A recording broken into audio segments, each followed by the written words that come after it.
Hi there. I just wanted to come do a quick chat and just share what's on my heart today. I think I want to talk about when I got diagnosed, how I felt, and what that meant for me, because a lot of people are like, what is that diagnosis? Like when you hear those words, like what does that feel like to be like you have cancer? And how that went down.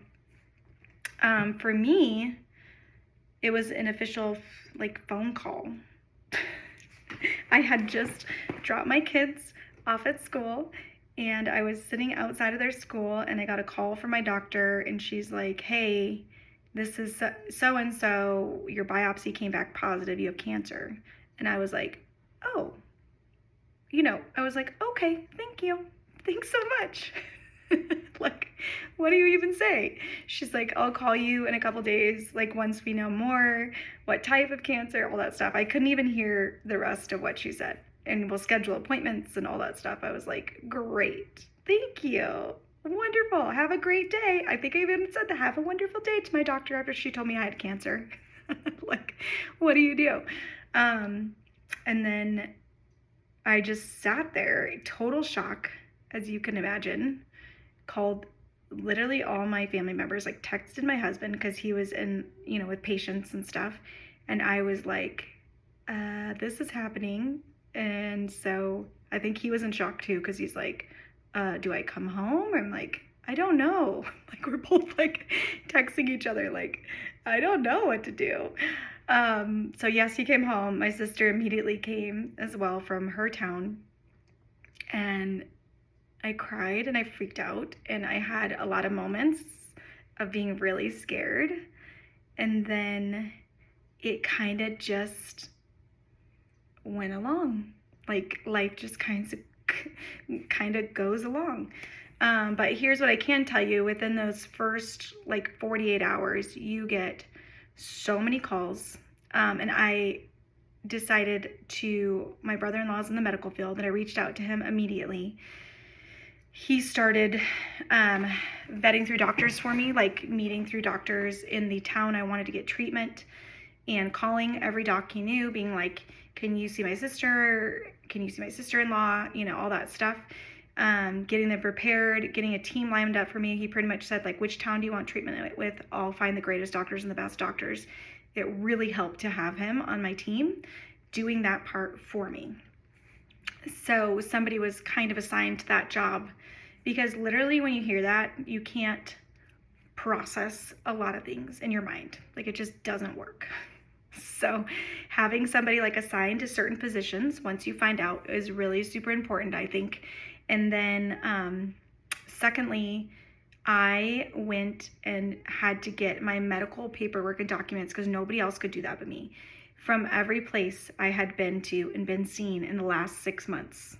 So I immediately went to the medical records department at the hospital and got all copies on CDs of all digital mammograms, ultrasounds, literally everything I think of, stomach scans that I've had in the past because my gallbladder was removed. And then the paper documents that went with it all. I got a giant packet from the hospital. They do that all for free. And then I went to some other ultrasound places in town that I had got all those copies of. I went to my primary care doctor, asked for copies of everything from them. I asked for copies of everything from my OBGYN, it's just everybody, I think even my dermatologist. So I went from doctor's office to doctor's office getting physical copies, and also had them already start navigating everything. It's like a form you fill out.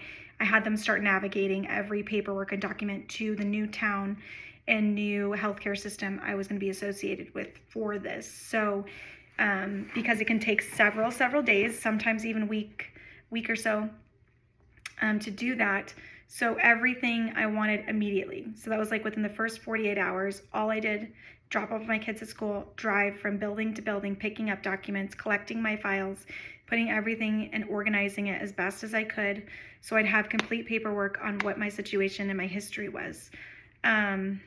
So that was helpful. That was my job. My brother-in-law's on the case of getting my doctors lined up that I want to see. That includes an oncologist, that includes a breast surgeon, that includes a radiologist, that includes a plastic surgeon. So we didn't know for sure if we would need all of them, but once we got the results of what type of breast cancer I had, we knew we'd need that team of 4 people lined up and ready to go.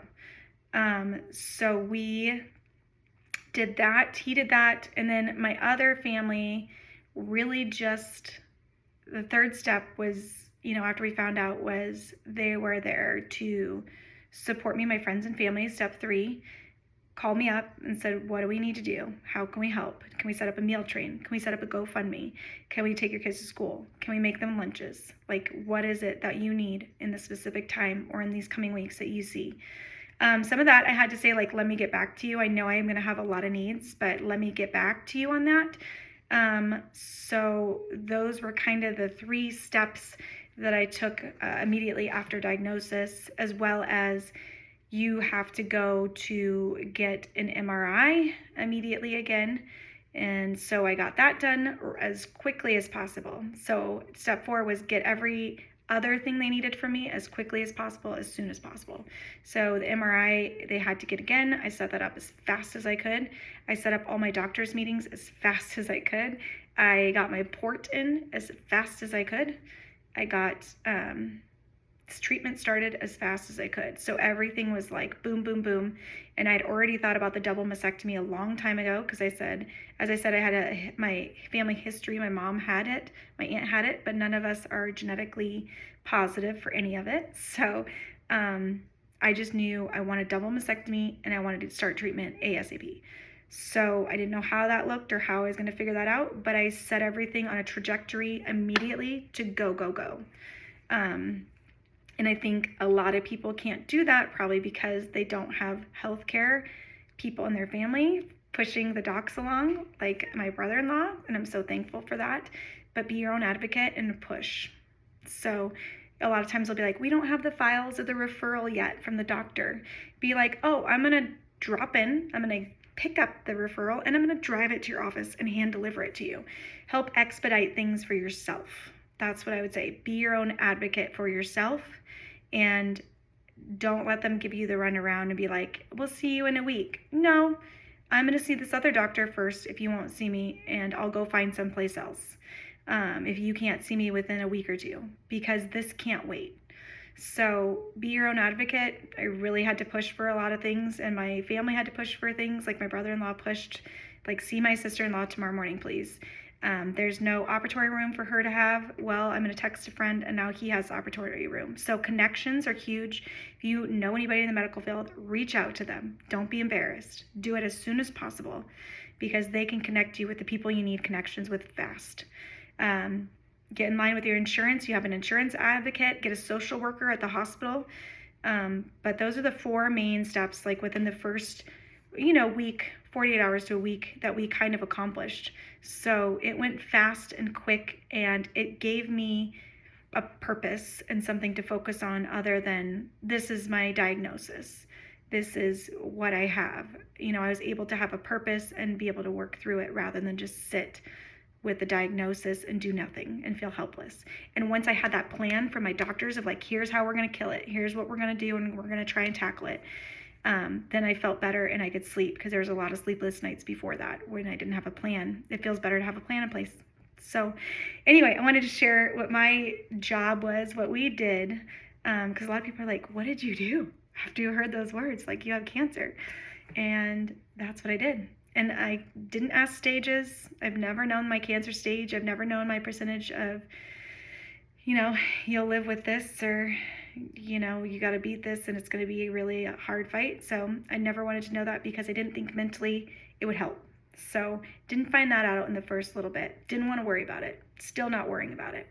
So I'm on a mission, and my body's going to do what it's going to do, and it's not going to make me fight any harder to know those details. So I didn't find out the stages and all that stuff, which is what people really focus on. Not me.